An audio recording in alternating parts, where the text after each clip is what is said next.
الحمد للہ رب العالمین والصلاة والسلام علی سید المرسلین وخاتم النبیین محمد وآلہ الطاہرین واصحابہ اجمعین، اما بعد، اعوذ باللہ من الشیطان الرجیم، بسم اللہ الرحمن الرحیم، الف لام میم، ذالک الکتاب لا ریب فیہ ھدی للمتقین، صدق اللہ العظیم۔ آج کا موضوع ہے سورہ بقرہ میں قرآن پاک کی تعریف۔ سورہ بقرہ کا آغاز الف لام میم ان 3 حروف سے ہوتا ہے۔ قرآن پاک کی کئی صورتیں ایسی ہیں جن کا آغاز اسی طریقے سے ہوا ہے، حروف تہجی سے ان کا آغاز کیا گیا ہے، جیسے حامیم، قاف، نون وغیرہ۔ ان حروف کو کاٹ کاٹ کر پڑھا جاتا ہے، ایک ساتھ ملا کر نہیں پڑھا جاتا، اس لیے ان حروف کو حروف مقطعات کہا جاتا ہے۔ اس طرح کے حروف کی کیا معنی ہے اور ان کی صورتوں کے شروع میں لانے کا کیا مقصد ہے، کیوں لایا گیا، اس سلسلے میں اللہ کے رسول صلی اللہ علیہ وسلم نے کچھ نہیں فرمایا، بیان فرمایا۔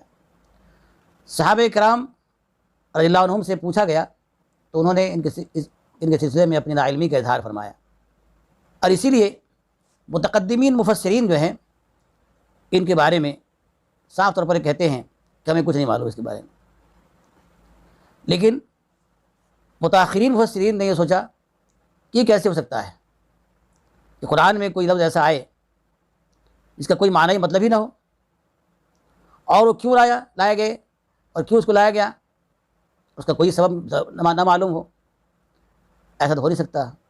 اس کا معنی ضرور ہوگا کچھ نہ کچھ، اور اس کی وجوہات بھی کچھ ہوگی۔ تو انہوں نے اپنی عقل لگا کر اور دماغ لگا کر ان حروف کے معانی و مطالب بیان کرنے کی کوشش کی ہے، اور ان کے اسباب و وجوہات بھی بیان کیے ہیں۔ قطعی بات تو سوائے اللہ تعالیٰ کے اور کوئی نہیں جانتا۔ امام بیضاوی رحمۃ اللہ علیہ نے ان حروف کے لائے جانے کے کئی معانی و وجوہات بیان کیے ہیں، ان میں سے صرف ایک کو ہم یہاں پیش کرنے کی کوشش کریں گے۔ امام بیضاوی فرماتے ہیں کہ ان حروف کے ذریعے ساری دنیا کے ادبا و شعراء کو، خاص طور پر عربوں کے ادبا و شعراء و بلغاء کو یہ چیلنج کیا گیا ہے کہ یہی وہ حروف ہیں جن کو ملا کر قرآن پاک جیسی عظیم الشان کتاب تیار ہوئی ہے۔ تم بھی ان حروف کا استعمال کرتے ہو، اگر تمہیں سمجھتے ہو کہ یہ قرآن کسی انسان کی تصنیف ہے، اللہ کی طرف سے اتری ہوئی کتاب نہیں ہے، تو تم بھی انسان ہو، تم بھی اسی جیسی کتاب، قرآن جیسی کتاب پیش کر کے دکھاؤ ان حروف کو ملا کر۔ ان حروف کو بطور چیلنج پیش کیا گیا ہے اور گواہ بنا کر پیش کیا گیا ہے کہ یہ حروف خود گواہ ہیں اور گواہی دے رہے ہیں کہ قرآن آسمان سے اتری ہوئی کتاب ہے، کسی انسان کی تصنیف کردہ کتاب نہیں ہے۔ الف لام میم سے قرآن کی ایک بہت اہم ترین صفت اور خصوصیت آشکارا ہو گئی کہ وہ منزل من اللہ ہے۔ اس کے بعد ایک آیت کے اندر مزید کئی صفات قرآن پاک کی انتہائی ایجاز کے ساتھ بیان کی گئی ہیں۔ یہاں ذالکہ میں اشارے کے ساتھ ساتھ تعظیم، عظمت کے معنی بھی شامل ہیں۔ اس طرح ذالکہ کا لفظ 2 معنوں کو اپنے اندر لیے ہوئے ہیں، یہ عظمت والی، یہ عظمت والی۔ تو ذالکہ کا معنی ہوا یہ عظمت والی یا یہ عظیم الشان۔ پھر الکتاب کے ذریعے قرآن کی دوسری صفت بیان کی گئی کہ یہ مکمل کتاب ہے۔ الکتاب کو الف لام کے ساتھ لایا گیا ہے، اور یہاں پر جو الف لام لایا گیا ہے اس کے معنی استغراق کے ہیں۔ استغراق کے معنی مکمل کے ہیں، پورے کے پورا۔ تو الکتاب معنی ہوئے مکمل کتاب، پوری کتاب، کامل کتاب۔ تو ذالکہ الکتاب کا مطلب ہوا یہ عظمت والی مکمل کتاب ہے۔ الکتاب کو معرفہ لا کر کے گویا اس کو اور مخصوص کر دیا، خاص کر دیا، اور اس کی اہمیت میں اور اضافہ کر دیا، اور اس میں قرآن پاک کی اہم ترین صفت کا اظہار ہو گیا کہ یہ عظمت والی کتاب بھی ہے اور مکمل کتاب بھی ہے، اور پھر الف لام میم سے یہ ثابت ہو گیا کہ منزل من اللہ بھی ہے۔ تو گیا الف لام میم ذالک الکتاب سے یہاں پر 3 صفات قرآن پاک کی ظاہر ہو گئی کہ قرآن پاک اللہ کی طرف سے نازل کردہ یہ عظمت والی مکمل کتاب ہے۔ اس کے بعد فرمایا لا ریب فیہ، یہاں لا نفی جنس ہے، یعنی اس میں اصلاح کے ذریعے سے پوری جنس کی نفی کی جاتی ہے، اور یہاں پر مکمل جنس کی نفی کی گئی ہے کہ کوئی ریب نہیں، بالکل کسی طرح کا کوئی ریب اس کے اندر نہیں ہے۔ تو ریب کا لفظ اگر دیکھا جائے عربی کے اعتبار سے، عربی زبان میں اس کے بہت سارے معنی آتے ہیں۔ 3 معنی تو بہت ہی واضح ہے، بڑا ہی معنی خیز لفظ ہے یہ۔ نمبر 1 اس کے اندر یہ معنی ہے شک و شبہ، ظن و تخمین، ایک ہی معنی ہے، چاہے شک و شبہ کہو یا ظن و تخمین کہو، معنی ایک ہی ہے۔ دوسرا معنی اس کا آتا ہے تعارض اور تضاد،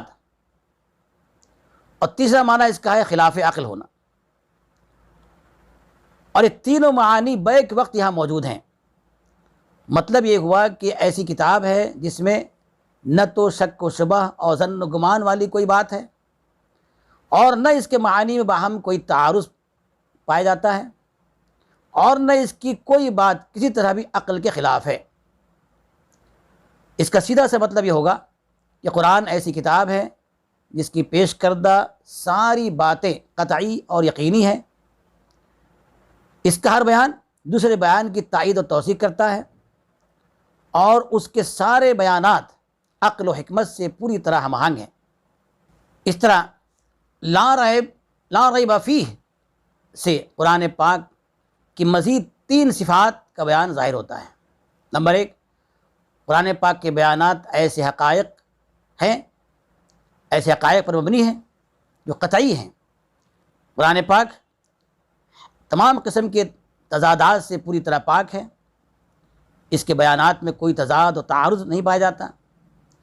نمبر 3، قرآن پاک کے سارے بیانات ایسے ہیں جنہیں عقل سلیم تسلیم کرتی ہے اور ان کو صحیح مانتی ہے۔ اس کے بعد میں قرآن پاک کی ایک اور صفت بیان کی گئی کہ ہدی للمتقین۔ عربی کا لفظ ہدا، ہدایت، 3 معنی میں استعمال ہوتا ہے۔ نمبر 1، راستہ دکھانا، نمبر 2، راستے تک پہنچانا، اور نمبر 3، منزل مقصود تک پہنچا دینا۔ اور یہ تینوں معانی دراصل 3 درجات ہیں، 3 اسٹیپ۔ اگر کسی نے کسی سے کسی مکان کا پتہ پوچھا تو اس کا پہلا درجہ یہ ہے، پہلا اسٹیپ یہ ہے کہ اس مکان تک جانے والے راستے کا ڈائریکشن دے دیا جائے۔ دوسرا درجہ یہ ہے کہ اس راستے تک پہنچا دیا جائے جو سیدھا اس کے مکان تک پہنچتا ہے۔ اور تیسرا درجہ یہ ہے کہ اس کو منزل مقصود تک لے کر پہنچا دیا جائے، اور یہ آخری درجہ ہے۔ قرآن میں ہدایت کا یہ لفظ جو ہے ان تینوں معانی میں الگ الگ جگہ پر، مختلف جگہوں پر استعمال ہوا ہے۔ کہیں پر پہلے معنی کے اعتبار سے استعمال ہوا ہے، کہیں دوسرے معنی کے اعتبار سے، اور کہیں پر تیسرے معنی کے اعتبار سے استعمال کیا گیا ہے۔ یہاں پر جو ہدی للمتقین کہا گیا ہے، یہاں قرآن کی یہ صفت جو بیان کی گئی ہے، اس میں متقین کے لیے ہدایت قرار دیا گیا ہے اس کو۔ اور متقین کون ہیں؟ متقین تقوی سے مشتق ہے، اور اس کا اسم فاعل جو واحد ہے متقی ہے، اور یہی اسم فاعل جمع ہے اس کی، متقین کی جمع، متقی کی جمع متقین ہے۔ اور تقوی جو اس کی اصل ہے، اس کے معنی ہے احتیاط کرنا، بچنا، پرہیز کرنا، یہ اس کا اصل معنی ہے۔ اور علماء کرام نے تقوی کے 3 درجات بیان کیے ہیں اسلامی اصطلاح کے اعتبار سے۔ نمبر 1، شرک اور کفر سے بچنا، نمبر 2، کبیرہ گناہوں سے بچنا، نمبر 3، صغیرہ گناہوں سے بچنا۔ یہ بھی 3 درجات ہیں، 3 اسٹیپ ہیں، پہلا، دوسرا، تیسرا۔ اب یہاں جو ہدایت کو تقوی کے ساتھ جوڑ دیا گیا ہے، اس میں دراصل متقین کے لیے ہدایت کی بات کہی گئی ہے کہ متقین کو ہدایت ملے گی، اور اس کا قرآن پاک میں ایک دوسری جگہ پر قرآن پاک کی یہی صفت بیان کی گئی ہے، لیکن وہاں کہا گیا ہدی للناس کہا گیا۔ اب کوئی سمجھ سکتا ہے کہ یہاں ایک جگہ کہا گیا متقین کے لیے ہدایت ہے اور دوسری جگہ لوگوں کے لیے ہدایت ہے، تو کیا مطلب اس کا؟ اس میں کوئی تعارض نہیں ہے، کوئی تضاد نہیں ہے۔ دراصل پہلے معنی کے اعتبار سے اگر دیکھا جائے کہ راستہ دکھانا، اس کے اعتبار سے ہدی للناس ہے، یعنی قرآن پاک سارے انسانوں کو راستہ دکھاتا ہے۔ تو جہاں ہدی للناس کہا گیا ہے وہاں دراصل ہدایت کے پہلا معنی مراد لیا گیا ہے، یعنی راستہ دکھانے والی کتاب۔ اور یہاں پر جو ہے ہدی للمتقین، اس میں ہدایت کے اس آخری معنی کے اعتبار سے ہے، یعنی اللہ تعالیٰ اسی قرآن کے ذریعے سے یا قرآن کو واسطہ بنا کر یا قرآن کے طفیل سے جو بچنے والے ہیں، احتیاط کرنے والے ہیں، پرہیز کرنے والے ہیں، ان کو منزل مقصود تک پہنچا دے گا، یعنی جنت تک پہنچا دے گا۔ تو منزل مقصود اصل جنت ہے، اور جنت تک پہنچانے والی کتاب ہے یہ، اسے قرار دیا گیا ہے۔ اس سے ایک اور بات معلوم ہوتی ہے کہ رہنمائی کرنا اور راہیاب ہونا یہ دونوں الگ الگ باتیں ہیں۔ قرآن تو سارے انسانوں کی رہنمائی کرتا ہے، لیکن راہیاب وہی ہوتے ہیں جو بچتے ہیں، احتیاط کرتے ہیں۔ وہ پہلے تقوی ہوگا پھر ہدایت نصیب ہوگی، اور جس درجے کا تقوی ہوگا اسی درجے کی ہدایت ملے گی۔ اگر پہلے درجے کے اعتبار سے کفر و شرک سے انسان بچ جائے گا اور پرہیز کرے گا اور گریز کرے گا کفر و شرک کی باتوں سے، تو اسے صحیح راستے کی شناسائی ہو جائے گی۔ پھر اگر کبیرہ گناہوں سے بچے گا تو سیدھے راستے تک اس کی رسائی ہو جائے گی۔ پھر اگر صغیرہ گناہوں سے بھی بچے گا تو منزل مقصود اسے مل جائے گا، یعنی اس کو جنت میں داخلہ مل جائے گا، جنت میں داخلہ اس کا ہو جائے گا۔ خلاصہ کلام یہ ہے کہ قرآن پاک ایسی کتاب ہے جو اللہ کی طرف سے نازل شدہ عظیم الشان مکمل کتاب ہے، جس میں ایسی حقیقی و قطعی باتیں بتائی گئی ہیں جو عقل و حکمت کے عین مطابق ہیں، جن میں باہمی کوئی تضاد تعارض نہیں پایا جاتا۔ یہ کتاب ان لوگوں کے لیے سرتاپا ہدایت ہے اور ان کو جنت تک پہنچانے والی کتاب ہے، جو کفر و شرک سے، معصیت سے، گناہ کبیرہ سے، گناہ صغیرہ سے بچنے والے ہوں۔ یہ گویا کہ چھوٹی سی عبارت کے اندر الف لام میم ذالک الکتاب لا ریب فیہ ھدی للمتقین، اتنی باتوں کی یہ تفصیلات ہے۔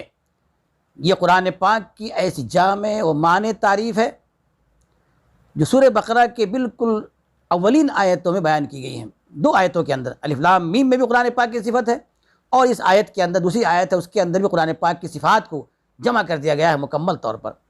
اللہ تعالی ہمیں قرآن فہمی کی توفیق عطا فرمائے اور صحیح طرح قرآن اور مکمل قرآن پاک پر عمل کرنے کی توفیق عطا فرمائے، آمین۔ وآخر دعوانا الحمدللہ رب العالمین۔